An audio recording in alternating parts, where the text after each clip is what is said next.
Hello everyone, আমি Chitra and a big welcome to my channel. আশা করি আপনারা যেখানে আছেন সবাই খুব ভালো আছেন আর আমরাও খুব ভালো আছি। এটা একটা শীতের সকালের ভ্লগ। এই জাস্ট দুদিন আগেই ভ্লগটা শ্যুট করেছি।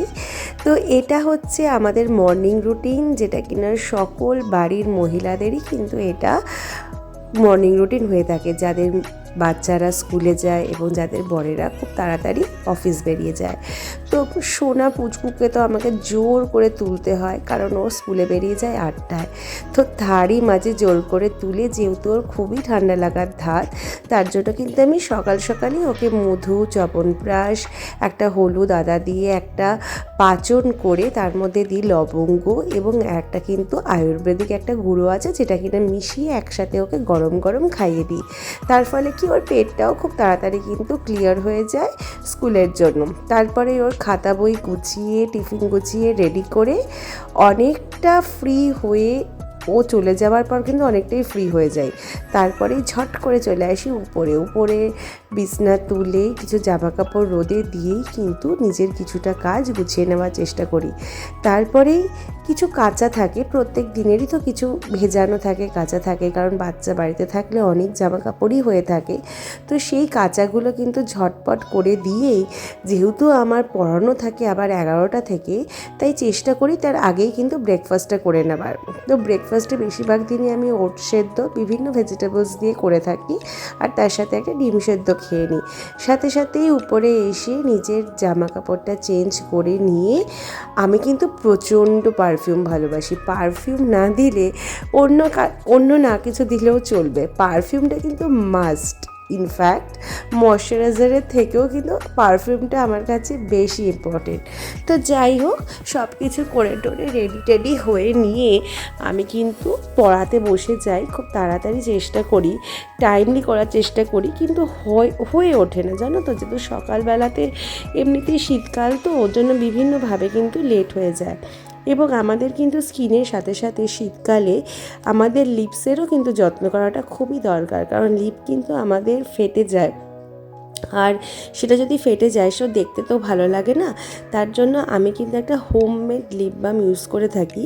আমার বিভিন্ন প্রোডাক্ট, মানে আমি স্কিনে যেগুলো অ্যাপ্লাই করি সেগুলো কিন্তু বেশিরভাগটাই হোমমেড। আমাদের কৃষ্ণনগরেই এক দিদি আছে, যার থেকে কিনা আমি এগুলো পারচেস করে থাকি, এবং ভীষণ ভালো প্রোডাক্ট, ভীষণ ভালো। প্রত্যেকটা প্রোডাক্টই কিন্তু ও নিজে হাতে করে তৈরি করে, এবং প্রত্যেকটা কিন্তু ভীষণ অথেন্টিক এবং খুবই ভালো। তো যাই হোক, পড়াতে বসে গিয়ে আমি চেষ্টা করি 2-2:30টার মধ্যে, কারণ আমার পড়ানো শেষ হয় 2টো, তারপরেই আমি চেষ্টা করি তাড়াতাড়ি উপরে এসে জানলাগুলো বন্ধ করে দেওয়ার, কারণ রোদ থাকলেও একটা ঠান্ডা হাওয়া কিন্তু ঘরের মধ্যে ঢোকে। সেই ঠান্ডা হাওয়াতে কিন্তু ঘরগুলো আবার ঠান্ডা হয়ে যায়। তারপরেই কিন্তু, যেহেতু নির্দিষ্ট সময় আমি পাই না, জামা কাপড়গুলো মেলে দিয়েই কিন্তু আমি পড়াতে বসে যাই। তো তারপর আমি যতক্ষণ না রাই আসে, তার মধ্যে কিন্তু আমি বাকি কাজগুলো করে নেওয়ার চেষ্টা করি। তো কাজ বলতে থাকে সমস্ত জামা কাপড় গোছানো, কারণ বিছানার উপরেই সব একদম তুলে দিয়ে, জামা কাপড় তুলে আমি বিছানাতেই সব ফেলে দিয়ে চলে যাই। তার কারণ হচ্ছে সময় পাই না তখন গোছানোর মতো। তাই কিন্তু আমি রাই আসার আগে ওই দুপুরের টাইমটা, ওই 2-2:30 নাগাদ, কারণ পড়ানো শেষ করি 2টো, তারপরেই কিন্তু আমি উপরে এসে ঝটপট করে কিন্তু আমি আমার ঘরের যেগুলো অগোছালো থাকে জিনিসপত্র, জামা কাপড়, সেগুলো কিন্তু আমি তাড়াতাড়ি করে গুছিয়ে নেওয়ার চেষ্টা করি, কারণ দেখবে ঘর গোছানো না থাকলে কিন্তু ভালো লাগে না। তারপরেই তো রাই চলে আসে, ওকে ফ্রেশ করে, ওর কদিন যদিও বা আসতে দেরি হচ্ছে স্কুল থেকে অ্যানুয়াল প্রোগ্রামের রিহার্সালের জন্য, তার জন্য কিন্তু রেগুলার আমি স্নানও ওকে ঠিকঠাক করাতে পারছি না, জাস্ট টিস্যু দিয়ে ভালো করে পরিষ্কার করে দিচ্ছি। ও কিন্তু প্রত্যেক দিন নিজে ফ্রেশ হয়ে ঠাকুরকে ফুল দেয়, প্রার্থনা করে, তারপরই ওর আন্টি চলে আসে। তো বিকেলবেলায় কিন্তু পড়াতে খুব চিৎকার করতে হয়। তো যারা পড়ায় সবাই জানবে, যারা টিচার, তাদেরকে কিন্তু খুবই চিৎকার করতে হয়। তো গলাটা একটু যেহেতু আমার প্রবলেম হয়েছে, তার জন্য আমি একটুখানি এসে গরম চা খেয়ে নিলাম।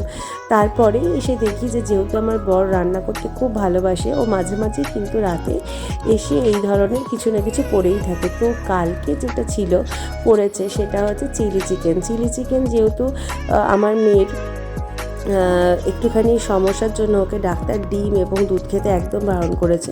বলেছে ডিমের বদলে চিকেনটা খাওয়া যেতে পারে।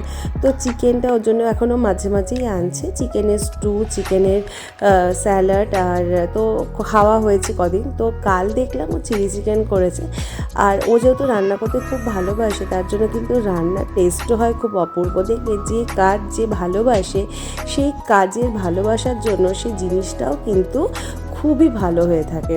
তো যাই হোক, চিলি চিকেন করাটা তো খুব একটা কঠিন নয়, তবে সেটাকে অনেক ধৈর্য ধরে করতে হয়, অনেক কটা প্রসিডিওর থাকে, আশা করি সকলেই তোমরা জানো। তো ফাইনালি চিলি চিকেনের যেটা মেন উপকরণ, কর্নফ্লাওয়ারটা গুলে রাখতে হয়, তাহলে চিলি চিকেনের যে গ্রেভিটা সেটা তো একদম খুব সুন্দর হয়, তাতে একটা ঘনত্ব আসে তার মধ্যে। তো সবশেষে কিন্তু একটা পেঁয়াজ পাতা, এটা কিন্তু খুব ভালো একটা উপকরণ চাইনিজ রেসিপির জন্য। পেঁয়াজ পাতা দিলে কিন্তু টেস্টটা কিন্তু অনবদ্য হয়, খাবারের টেস্টটা সত্যি অনবদ্য। তারপরে তো রায়কে ডেকেই খাইয়ে দিই, কারণ ও তাড়াতাড়ি খেয়ে না নিলে, না ঘুমোলে না সকালে তাড়াতাড়ি উঠতে চায় না। তুই তাড়াতাড়ি ওকে খাইয়ে দিয়ে তারপরে ওর অনেক কটা ওষুধ থাকে রাতের, সেই ওষুধ ইনহেলার ওকে প্রপারলি দিয়ে তারপরে কিন্তু আমি আমার বাকি কাজগুলো সম্পন্ন করি, যেগুলো রান্নাঘরের বাকি কাজগুলো থাকে।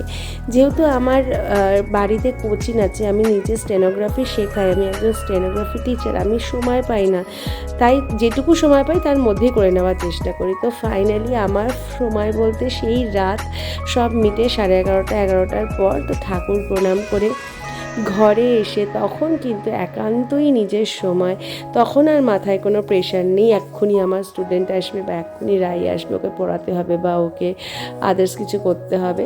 তো যাই হোক, রাতের সময়টুকু নিজের জন্য ড্রেস চেঞ্জ করে, ময়শ্চারাইজার মাস্ট, রাতে স্কিন কেয়ারটা কিন্তু আমাদের অবশ্যই করা দরকার। এর থেকে আরাম বোধহয় কিছুই হয় না।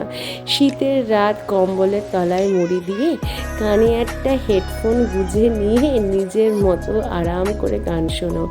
গানটা না শুনলে যেন ঠিক একটা শান্তি হয় না, ঘুমটা যেন সলিড হয় না।